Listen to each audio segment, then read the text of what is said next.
मित्रांनो, नवीन एका व्हिडिओमध्ये तुमचं स्वागत आहे। कापसाला दुसरी फवारणी कोणती घ्यायची जेणेकरून आपल्या कापसामधील सर्व प्रकारच्या रस शोषणाऱ्या किडी, मावा, तुडतुडे, पांढरी माशी याच्यावर दीर्घकाळासाठी नियंत्रण मिळणार आहे। तसंच कापसामध्ये येणारे बुरशीजन्य रोगावर कसं नियंत्रण मिळवायचं याच्याबद्दलही तुम्हाला व्हिडिओमध्ये माहिती सांगणार आहे।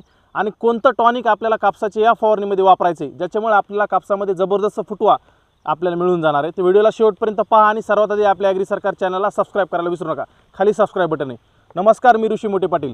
शेतकरी बंधूंनो, कापसाला दुसरी फवारणी आपल्याला ही 35 ते 40 दिवसाचा कापूस ज्यावेळेस होईल अशा वेळेस आपल्याला कापसाला दुसरी फवारणी जर घेतली तर आपल्याला जबरदस्त फायदा होतो। कारण की याच अवस्थेमध्ये ज्यावेळेस कापूस 30 दिवसाचा होऊन जातो अशा वेळेस त्याच्यावर मावा आणि तुडतुड्याचा अटॅक हा मोठ्या प्रमाणामध्ये होतो।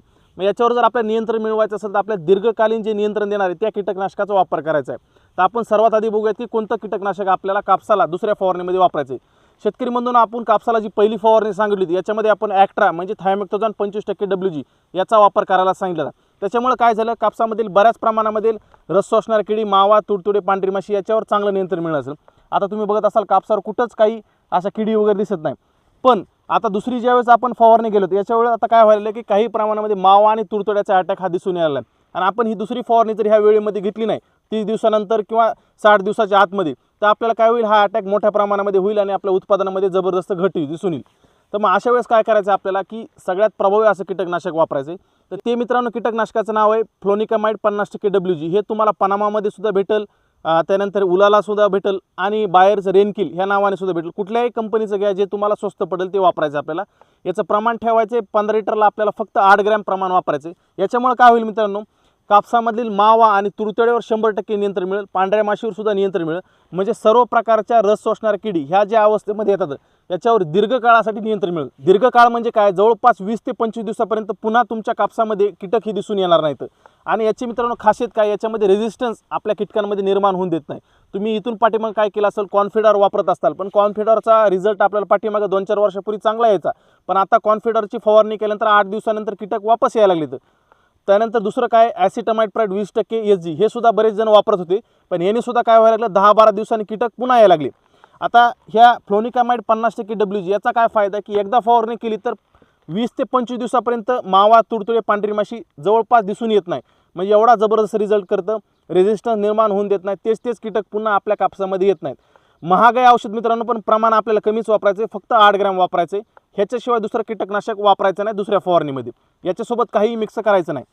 त्यानंतर मित्रांनो, दुसरी महत्त्वाची गोष्ट, कापसाला दुसऱ्या फवारणीमध्ये आपल्याला टॉनिक वापरायचे जय किसानचं बायो-20। आता हेच काय वापरायचं, याच्यामध्ये नत्र, स्फुर्द, पालाश हे तिन्ही अन्नद्रव्य 20% आहेत। याच्यामध्ये सीवीड एक्स्ट्रॅक्ट सुद्धा आहे, म्हणजे जे बायोविटा टॉनिक आहे हे सुद्धा याच्यामध्ये आहे। आणि याच्यामध्ये अॅमिनो ॲसिड सुद्धा आहेत, जे की टाटा बार, इसाबेनमध्ये आहेत, ते सुद्धा आहे याच्यामध्ये। आणि याच्यामध्ये सूक्ष्म अन्नद्रव्य सुद्धा आहे। एकूणच काय, सर्व प्रकारचे अन्नद्रव्य असलेलं एकमेव टॉनिक आहे मित्रांनो जय किसानचं बायो-20। हे आपल्याला वापरायचं किती, तर 15 लिटरच्या पंपाला 30 ते 40 ml आपल्याला याचं प्रमाण ठेवायचं। याच्यामुळे काय होईल, ज्यांच्या कापसाची वाढ थांबली, कापसामध्ये पिवळेपणा दिसत असेल, फुटवा कमी दिसत असेल, ह्या सगळ्या गोष्टी दूर होत्याला आपल्या कापसाला जबरदस्त आपल्याला फुटवा मिळून जाईल आणि कापसाची शाकी वाढ सुद्धा चांगली होणार आहे।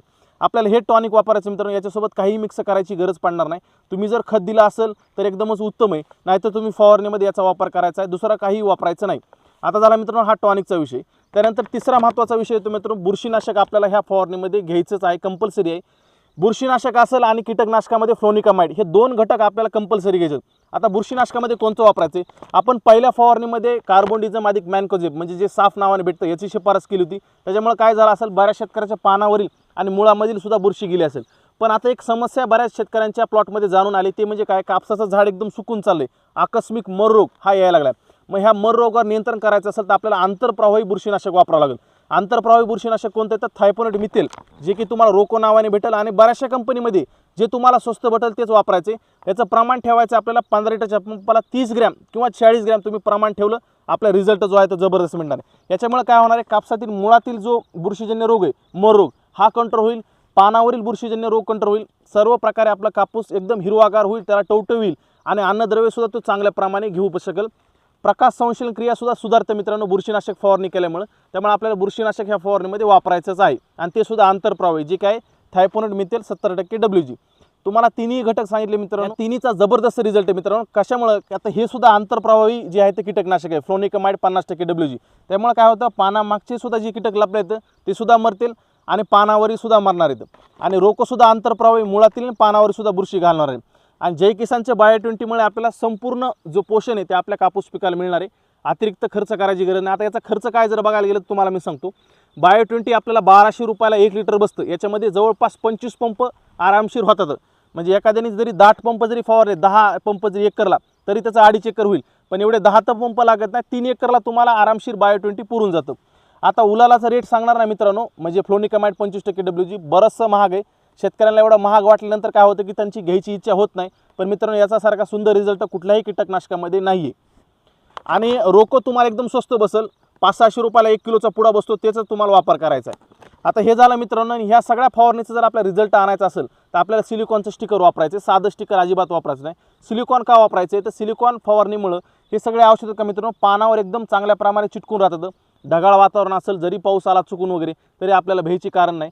आणि पूर्ण औषध पानावर पसरतं. एखादा थेंब जरी पडला तरी ते पानावर पसरून आपला रिझल्ट जो आहे तो चांगला भेटणार आहे. फक्त 5 ml आपल्याला सिलिकॉनचं स्टिकर ह्या फवारणीला वापरायचं आहे. अशी जबरदस्त फवारणी मित्रांनो दुसरी फवारणी. याचा रिझल्ट एवढा तगडा आहे की तुम्हाला जवळपास 1 महिन्याभरापर्यंत फवारणी घ्यायची गरज पडणार नाही. डायरेक्ट तुम्ही 25-30 दिवसानंतर तिसरी फवारणी कापसाला घेऊ शकता. मित्रांनो, व्हिडिओ जर तुम्हाला महत्त्वपूर्ण वाटले असेल तर नक्कीच आपल्या चॅनलला सबस्क्राईब करायला विसरू नका. आणि जास्तीत जास्त व्हिडिओ शेतकरी बांधवांपर्यंत लाईक आणि शेअरसुद्धा करा, जेणेकरून त्यांना सुद्धा व्हिडिओ भेटेल. भेटूया पुढच्या व्हिडिओमध्ये. धन्यवाद. जय महाराष्ट्र.